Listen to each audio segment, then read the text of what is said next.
I'm adopted, and my biological mother was 17, and so was my biological father.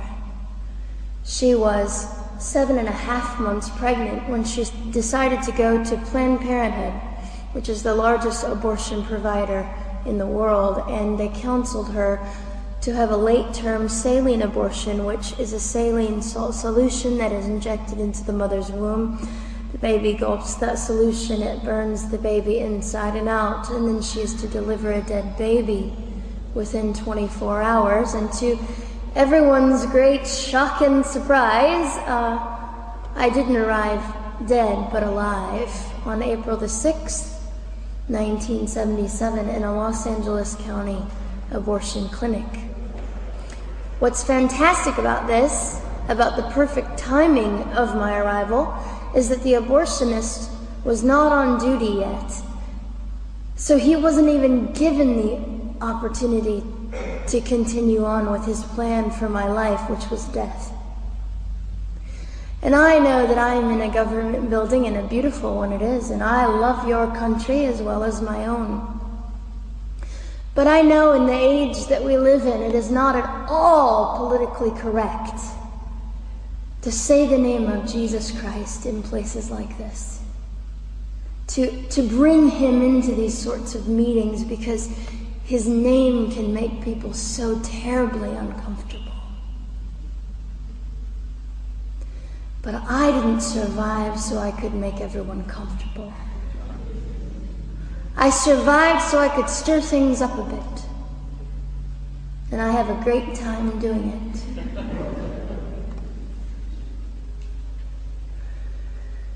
And so I was delivered alive, as I've already said, after 18 hours. I should be blind, I should be burned, I should be dead.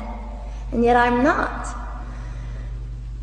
You know what is fantastic vindication is the fact that the abortionist had to sign my birth certificate. So I know who he is. And it also says, for any skeptic listening, on my medical records, born during saline abortion. Ha! They didn't win. I've done some research on the man that performed the abortion on me. And his clinics are the largest chain of clinics in the United States of America, and they gross $70 million a year. I read a quote from him at some point several years ago, and he said, "I have aborted over 1 million babies, and I consider it my passion."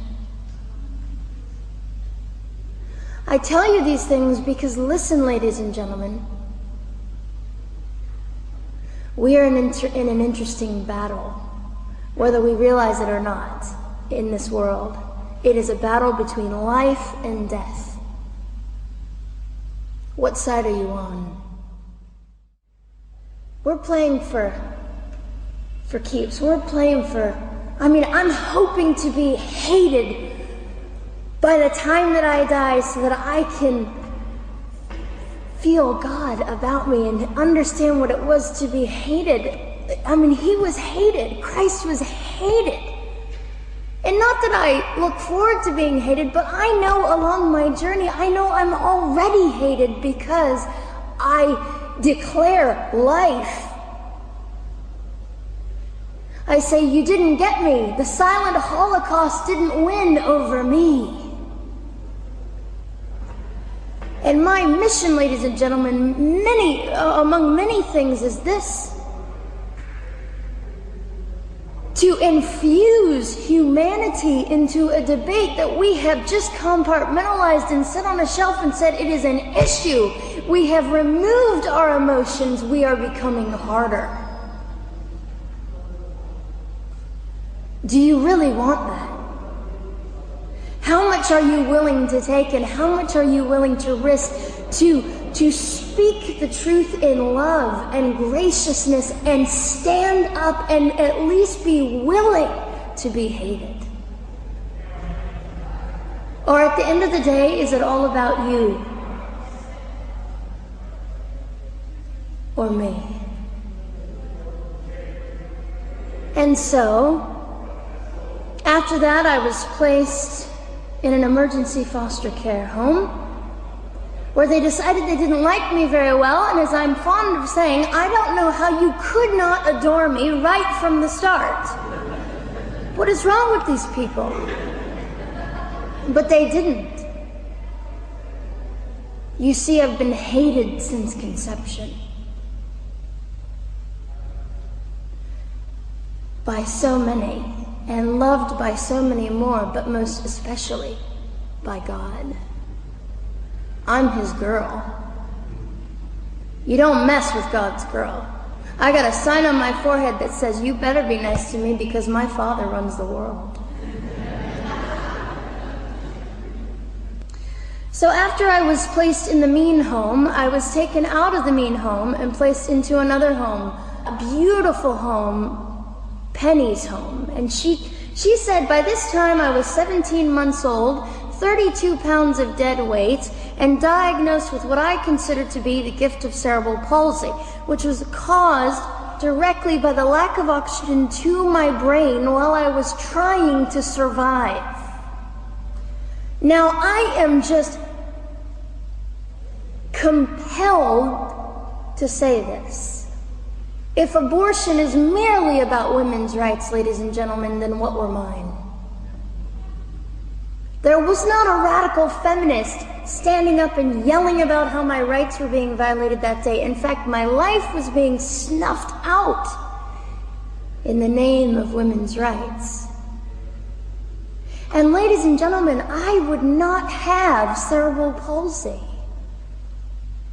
had I not survived all of this. So when I hear the appalling, disgusting argument that we should have abortions because the child just might be disabled, oh, the horror that fills my heart. Ladies and gentlemen, there are things that you will only be able to learn by the weakest among us. And when you snuff them out, you are the one that loses. The Lord looks after them, but you are the one that will suffer forever. And what arrogance, what absolute arrogance, and it has been an argument for so long in this human place that we live, that the stronger should dominate the weaker, should determine who lives or dies. The arrogance of that, don't you realize that you cannot make your own heart beat? Don't you realize that all the power that you think you possess, you really possess none of it? It is the mercy of God that sustains you, even when you hate him.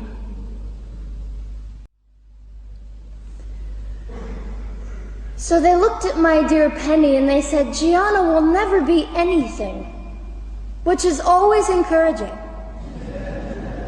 And she decided to ignore them, and she worked with me 3 times a day, and I began to hold up my head, and they said, well, Gianna will never this and never that. Long story shorter, I was walking by the age of 3.5 with a walker and leg braces, and I stand up here today with a mild little limp and without a walker and leg braces. I fall gracefully sometimes and very ungracefully at other times, depending on the situation, but I consider it all for the glory of God. You see, ladies and gentlemen, I am weaker than most of you, but this is my sermon. And what a small price to pay to be able to blaze through the world as I do and offer hope. And I think in our misunderstanding of the way things work, we misunderstand how beautiful suffering can be. I don't willingly sign up for it, but when it comes, we forget. We forget that God is in control and God has a way of making the most miserable thing beautiful. I have met my biological mother. I have forgiven my biological mother. I am a Christian.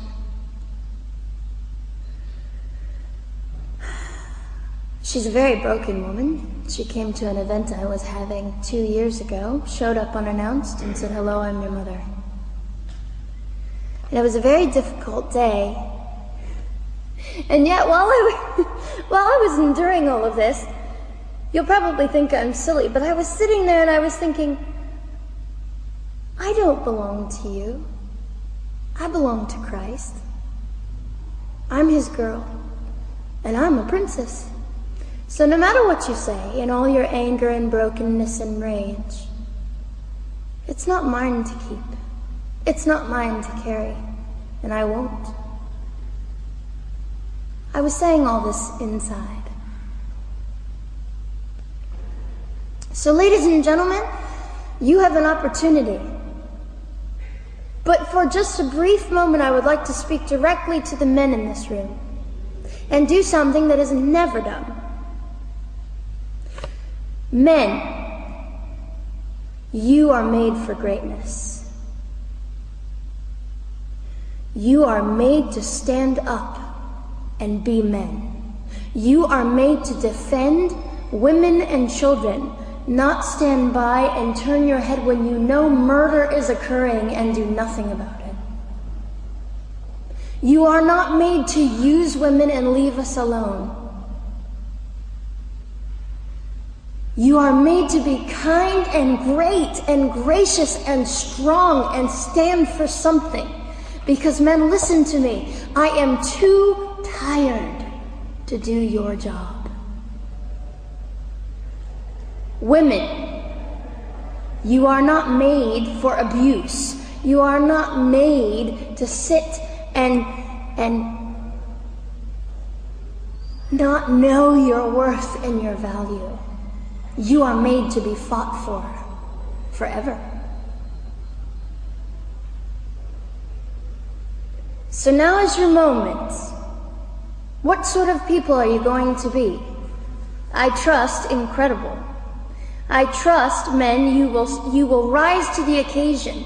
To the politicians listening, particularly to the men, I would say this: you are made for greatness, set your politics aside. You are made to defend what is right and good.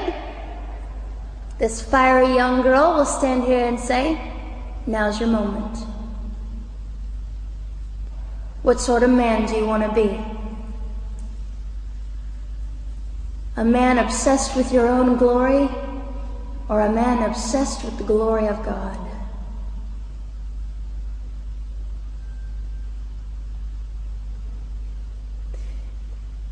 It's time to take a stand, Victoria. This is your hour. God will assist you. God will be with you. You have the opportunity to glorify and honor God in 2008. I'll just end with this. Some of you might be slightly annoyed that all I keep doing is talking about God and Jesus. But how on earth can I walk about limping through this world and not give all my heart and mind and soul and strength to the Christ who gave me life?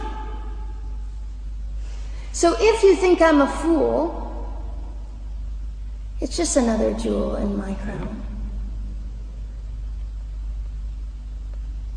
My whole intent in living here is to make God smile. I hope some of this made sense. It just came from my heart. God bless and keep you.